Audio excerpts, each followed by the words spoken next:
اور اپنا کو انہوں نے گندا قرار دیا ہے، توریت میں حوالہ دیا ہے. سمجھو نہیں بات. اب وہ تبریو کا معنی یہ بتا رہے ہیں کہ شفا نہیں بلکہ براعت. برات، اچھا وہ تو دوسری بات ہے، وہ اور بات ہے. کیونکہ یہ تو دیکھیں بات سنیں، بری کرنا اور شفا بخشنا دونوں معنی قطعی طور پر ثابت ہیں. وہ ایک تفسیری معنی ہے جو دوسرے معنی کا رد نہیں ہے. سمجھے ہیں؟ جو ظاہری معنی مسلمہ چلے آتے ہیں ان پر اگر ایک تفسیری معنی کا اضافہ کیا جائے تو ایک اور پہلو سے ایک دلکش روشنی تو پڑتی ہے، مگر یہ نہیں کہا جا سکتا کہ پہلے تراجم کو اس نے رد کر دیا ہے. اس کی کوئی دلیل نہیں ہے. سمجھ گئے؟ اس لیے تفسیر صغیر کو ایسے موقعوں پر نہ کوٹ کیا کریں جہاں وہ جائز نہیں ہے اس کا اطلاق. جہاں تضاد پیدا ہوتا ہو وہاں بیان کریں، پوچھیں، لیکن یہ وہ موقع ہی نہیں ہے. یہاں یہ بحث ہو رہی ہے کہ ابرس سے مراد کیا ہے. کیا ابرس کوڑی کو بھی کہتے ہیں یا نہیں کہتے؟ بس اتنی بات ہے. سمجھ گئے؟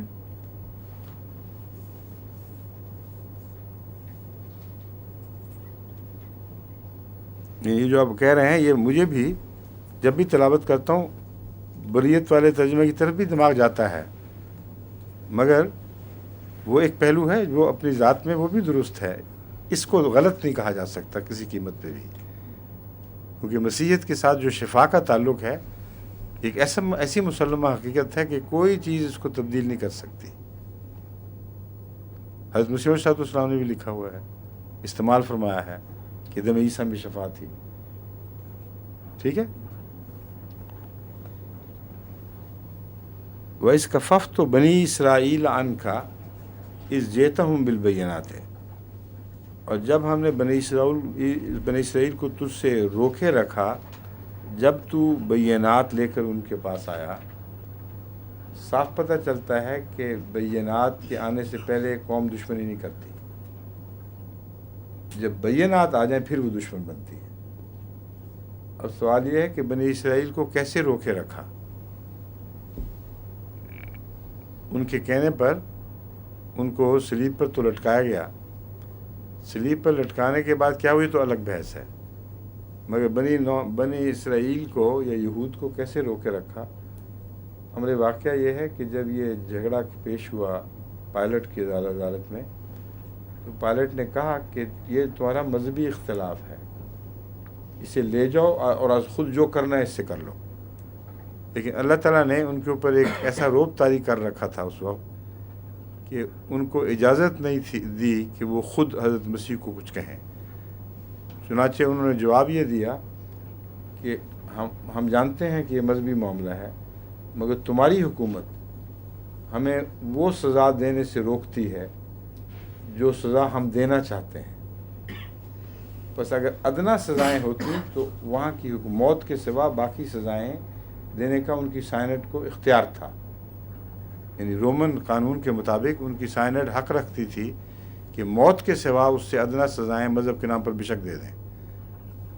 اور اللہ تعالیٰ نے ان کے دل میں یہ ضد ڈال دی کہ ہم نے موت کے سوا سزا دینی نہیں، اس لیے ان کے ہاتھ رک گئے. حضرت مسیح کو براہ راست وہ گسن نہیں پہنچا سکے. سمجھ گئے؟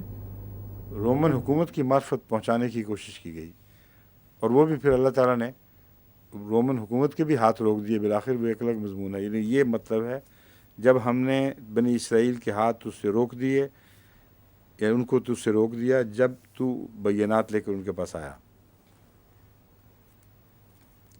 دوسرے یہ کہ تھیں کچھ ایسی باتیں ضرور جس کے جواب میں انہوں نے کہا ہے ان ھذا الا سحر مبین، یعنی کھلی کھلی تو جادو کی سی باتیں ہیں.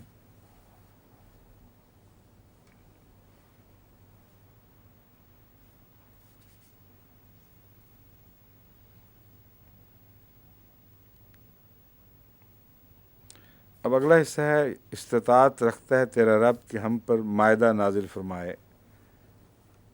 حواریوں نے جو سوال کیا تھا وہ ظاہری مائدہ کا تھا، روحانی مائدہ کا نہیں تھا، اور یہی وجہ ہے کہ حضرت مسیح نے اس کو ناپسند فرمایا. اور سوال کی طرز بھی عجیب ہے کیا تیرے رب میں یہ طاقت ہے، استطاعت ہے کہ ہم پر آسمان سے مائدہ نازل فرمائے؟ حضرت مسیح نے اس کے جواب میں دعا نہیں کی بلکہ فرمایا قالت اتقوا اللہ ان کنتم مؤمنین، کہ اگر تم واقعی مومن ہو تو اللہ کا تقوی اختیار کرو، ایسی باتیں نہ کیا کرو۔ پھر انہوں نے ایک توجیہ پیش کی، قالوا نرید ان ناکل منہا وتطمئن قلوبنا، ہم چاہتے ہیں کہ اس آسمانی رزق سے کھائیں اور ہمارے دل اطمینان پکڑ جائیں، وَنَعْلَمَ أَنْ قَدْ صَدَقْتَنَا، اور ہم جان لیں کہ تو نے جو کچھ کہا سچ کہا، وَنَكُونَ عَلَيْهَا مِنَ الشَّاهِدِينَ، اور ہم اس بات پر گواہ بن جائیں۔ یہ کیوں مطالبہ کیا ہے؟ اس لیے کہ بنی اسرائیل کو یہ بات یاد تھی کہ حضرت موسیٰ جب ہجرت کر کے نکلے ہیں تو آسمان سے آپ پر مائدہ اترا کرتا تھا، من و سلوہ ایک لمبے عرصے تک ان کی بقا کا موجب بنے رہے۔ تو اس وقت بھی انہوں نے ظاہری مادہ دیکھا تھا، اس لیے کوئی ٹوٹکے کی بات نہیں کر رہا ہے کہ کوئی حیرت لگے ناممکن بات کو ممکن کر دکھا۔ قدرت کے جو طبی ذرائع ہیں، ان ذرائع کو استعمال کر کے اللہ تعالیٰ نے پہلے بنی اسرائیل کو اس طرح آسمان سے رزق عطا فرمایا تھا۔ تو ظاہر ہے کہ یہ جو ملتی جلتی بات کہہ رہے ہیں، اس میں وہ پس منظر ہے جو اثر انداز ہو رہا ہے۔ جب انہوں نے یہ وضاحت کی تو ساتھ یہ کہا کہ اس کے نتیجے میں ایمان بڑھے گا ہمارا، ہم جان لیں گے کہ تو اسی خدا کا بھیجا ہوا ہے جس نے موسیٰ کو بھیجا تھا، اور جو سلوک اس کے ساتھیوں سے کیا تھا وہ ہم سے بھی کر رہا ہے، اور پھر ہم گواہ بن جائیں گے، ہم آگے شہادتیں دیتے پھریں گے کہ ہم نے خود دیکھ لیا ہے۔ قال عیسیٰ ابن مریم اللہم ربنا انزل علینا مائدۃ من السماء تکون لنا عیدا لاولنا وآخرنا وآیۃ منک۔ اس میں اولین اور آخرین کا ذکر کر کے حضرت مسیح علیہ الصلوۃ والسلام نے اس معاہدے کو بہت زیادہ وسعت دے دی ہے۔ جس محدود طریق پہ مانگا گیا تھا کہ تھوڑے سے ہوں، آپ نے کہا پہلوں کے لیے نہیں صرف میں مانگ رہا، آخرین کے لیے بھی مانگ رہا ہوں، وہ آخرینہ، اور یہاں پھر اس کا تعلق حضرت مسیح کے ساتھ کی بعثت ثانی سے ہو جاتا ہے خود بخود۔ جن معنوں میں آپ نے مانگا تھا وہ روحانی معاہدہ تھا جس کا اول سے بھی تعلق تھا اور آپ کے دور ثانی سے بھی تعلق تھا۔ اس وقت کے جو دور ثانی کے لوگ ہوں بعد میں آنے والے ہیں، لیکن اس زمانے میں جو مسیح نازل ہوں گے وہ اول ہی ہوں گے اس وقت۔ تو فرمایا کہ میری دوسری بعثت میں بھی معاہدہ نازل کرنا، پہلی ہی میں نہیں۔ اور دوسرا معنی یہ ہے کہ میری قوم کو جہاں تک ظاہری رزق کا تعلق ہے غیر معمولی رزق عطا فرما، اور اولین کو بھی دے اور آخرین کو بھی دے۔ یہ جو ظاہری معنی ہے جو لفظاً اطلاق پاتا ہے وہ یہ بنتا ہے۔ اس کے جواب میں اللہ تعالیٰ نے فرمایا